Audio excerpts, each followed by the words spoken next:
What's up, Paragon? This is Huddy Say What with the Paragon Brawlers, bringing you a quick tutorial of map awareness and ward placement. The purpose of this is to show you the importance and how much of a advantage having these wards up and running during the game will be for you.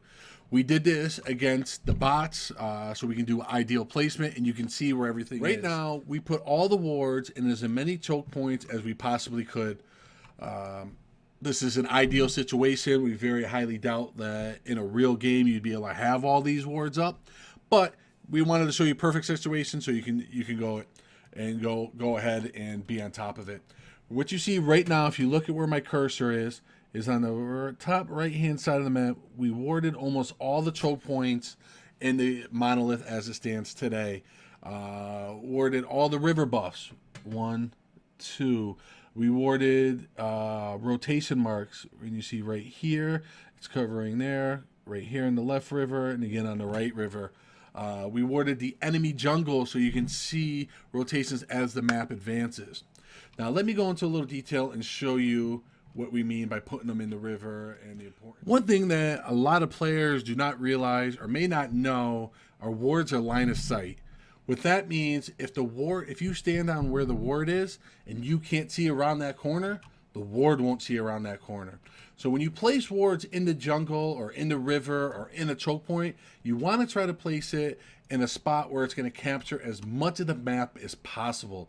One of the more popular places is right here in front of the stairs, where you can see all the way up into your jungle, see on the other side of the fog wall, which a lot of players don't realize you can't see beyond. And also, it covers the rotation if someone comes from where Prime is, or going for a river buff, and so forth.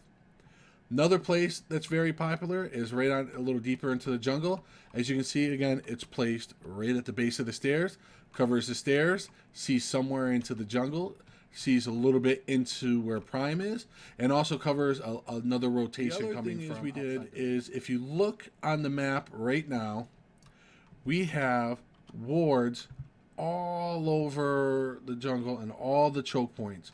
Look at the map right now in the top right hand corner. You can see Gideon in the jungle, in the map. So without a ward, you would not know he was there unless someone was in line of sight of him. Right now, perfect example of ward placement. Look at Gideon in the map. He's on the middle of a rotation, heading to the left lane. Right now, the enemy team, if they did not have wards there, they would not see Gideon coming, which would put their Murdoch up here in a lot of trouble. But because ward placement's there, they can see him on the entire map. So again, we try to put the wards on the stairs, at the foot of the stairs, so it covers as much of the choke points as you possibly can. Huge for rotation and huge for keeping a player count on how many players are on the map at a time. So when you rotate or you get into a team fight, you know where everyone is. Another example of great ward placement and how beneficial it will be for you is if you look in the top right hand corner of the screen in the enemy jungle, you see 2 players rotating over to where that greystone is. Where the wards are, once again, will start to show players where they are and they can act accordingly. As you move up the map into enemy territory, you're going to want to start to ward their jungle. Again, another ward placement right in the middle, covering multiple stairs. You can see multiple areas where they're coming and where they're going from. This allows players that are attacking or retreating to once again have a player count, see how many people are on the map, and make an educated decision rather than a reactionary decision when someone's already on top of you. Again, one of the biggest tips that I can give any new player or someone who plays a lot who's just trying to get a little better, you should be looking at this mini map in the top right hand corner of the screen every 5 to 10 seconds. You want to keep a mental count of where players are at all times. Ultimately, what wins the game are team battles, and a lot of those team battles are won when a player is caught out of position. Another thing that a lot of players do not pick up on is you want to have enough map awareness to set lanes before you rotate, or before you get ready for a gank, or before you get ready to say, let's load up on one side and let's hit this tower, let's dive this tower. Is you want to kill the last 2 minions. This big guy is a siege minion. Before you set a lane, if everything's equal, you want to kill a siege minion and one of these little minions. By doing that, what will enable your minions to do is start a slow push. You want to keep the pressure on their side of the river as much as possible to make the enemy team make a decision. Do I stick for this team fight, or do I let the minions go in and do more damage to the tower?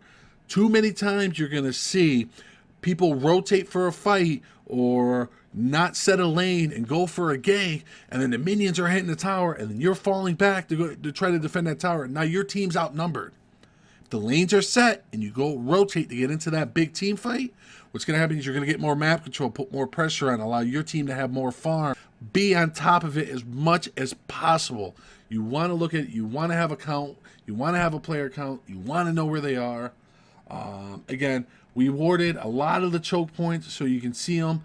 If you look right again on the top right hand corner of the screen, remember to place the awards, look for the map rotations, have a player count. Every 5 to 10 seconds you're looking at the map, trying to figure out how many players are on there.